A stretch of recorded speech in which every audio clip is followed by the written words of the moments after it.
I'm going to these OBG appointments to get checked out, and I'm not thinking that they're drug testing me. But lo and behold, one day she comes into the room and she's like, we're going to need you to start coming in every week. And I'm like, why? This is weird. Yeah. And she's like, you've tested positive for methamphetamines. And I'm like, oh, that's crazy. And I quit going. I'm like, because she's done talked about DCS is going to get involved. I'm like, nope. So I ended up having this kid, ended up having this baby at home, all natural. I was smoking meth minutes to my water breaking.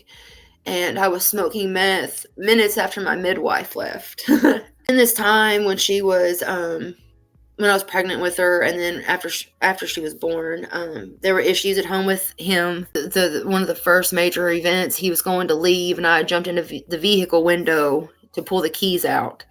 And before I could get the keys out, he gassed it and drug me down the road, and ended up having like an orbital fracture to my face. He left me there. So I call her and I tell her to come, like, I need to go to the emergency room.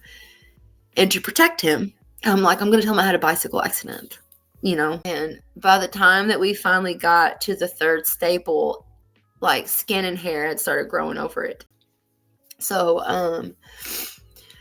a few months later after that wonderful incident, I started getting really sick. I ended up going to the doctor and having a fever, and ended up going to the emergency room, and I was in sepsis. And my body was shutting down on me. My other son jumps in, kind of shakes him off, and he leaves. And I really feel like that my oldest son holds a little bit of guilt for doing what he did, but it ultimately was the start of like saving my life. DCS steps in.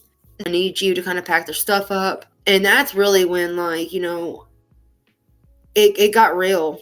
As far as like the relationship and being addicted to this relationship and what this relationship is doing to me. It was everyone's fault but his, And on one piece of paper, it is a screenshot of the messages that I had sent the lady, 4 or 5 months prior, with the picture of the bruise of my daughter's back. Drugs hadn't been brought up, so everything's cool with that.